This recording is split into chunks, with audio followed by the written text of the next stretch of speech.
Pemerintah secara resmi membubarkan 9 lembaga non-struktural atau LNS yang dinilai memiliki tumpang tindih fungsi dan menghambat efisiensi birokrasi.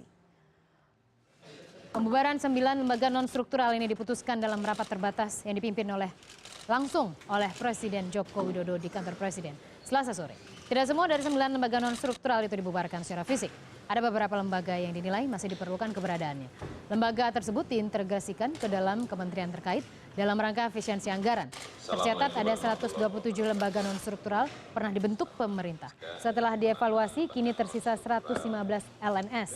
Pembubaran LNS sudah pernah dilakukan pada 2014 dan 2015. Tahun ini saya minta penataan difokuskan pada LNS yang dibentuk berdasarkan PP atau Perpres atau Kepres yang masih berada di ranah pemerintah.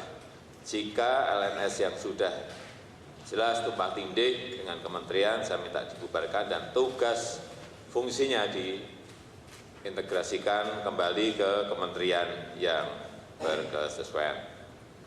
Jika ada LNS yang masih perlu dipertahankan, saya minta dilihat lagi kemungkinan untuk digabung, kemungkinan untuk diperjelas fungsi-fungsinya atau dibatasi dengan tenggat waktu tertentu. Alasan pembubaran pertama sudah kami laporkan kepada Bapak Presiden tadi, fungsi dan tugas badan ini ternyata sudah diamanahkan oleh lembaga terkait, kementerian terkait.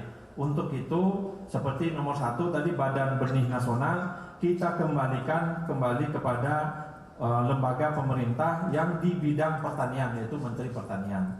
Dan begitu seterusnya. Dan berikut adalah daftar 9 lembaga non-struktural yang ditutup. Kita lihat bersama. Ini adalah 9 lembaga. Iya, ini dia. Kita mulai dari 4 pertama, yaitu Badan Benih Nasional. Mungkin Anda baru pertama ya dengar nama-nama lembaga ini. Saya sebutkan biar pernah dengar, paling nggak pernah dengar lah ya. Kita lihat Benih Nasional, Badan Benih Nasional itu dibubarkan. Kemudian Badan Pengendalian Bimbingan Massal itu juga dibubarkan. Kemudian Dewan, ini agak panjang namanya nih. Dewan Pemantapan Pertahanan Ekonomi dan Keuangan. Ini juga dibubarkan. Lalu kita lihat Komite Pengarah Pengembangan Kawasan Ekonomi Kreatif Ekonomi Khusus maksud saya Pulau Batam, Bintan, dan Karimun. Nah ini kita masih untuk di sesi ekonomi biasanya kita sering nama-nama kawasan ekonomi khusus ini ya. Tapi ini juga dibubarkan oleh pemerintah, pasti punya pertimbangan. Kita masuk ke slide selanjutnya. 5 terakhir ini adalah Tim Nasional Pembakuan Nama Rupa Bumi ya. Ternyata ada rupa-rupa bumi yang dibakukan namanya. Baru tahu juga kita ya, ada Tim Nasional Pembakuan Nama Rupa Bumi. Oke, tapi ini sudah dibubarkan. Selanjutnya ada Dewan Kelautan Indonesia, ini dibubarkan. Mungkin masuk ke Kemaritiman nanti ya, langsung dikelola oleh Kementerian Koordinator Kemaritiman. Lalu kita lihat ada Dewan Nasional Kawasan Perdagangan Bebas dan Pelabuhan Bebas. Ini saya rasa mungkin nanti akan dialihkan ke Kementerian Perdagangan mungkin ya, atau ya Pelindo atau semacam itulah. Jadi dianggap tumpang tindih fungsinya. Jadi sehingga dibubarkan Dewan Nasional ini.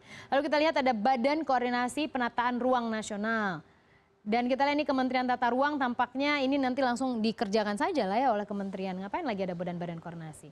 Lalu Komisi Nasional Pengendalian Zoonosis. Ya, menyebutnya saja agak sulit tapi paling tidak ini sudah dibubarkan. Tapi pembubaran 9 lembaga non-struktural yang ditutup, saya hampir yakin ini akibat anggaran yang sudah tampaknya semakin tipis oleh pemerintah sehingga pemerintah langsung menyisir mana-mana yang tidak penting langsung saja dicoret saja. Kemudian selanjutnya kita lihat langsung dialihkan saja ke kementerian terkait yang fungsinya bisa mereka lakukan.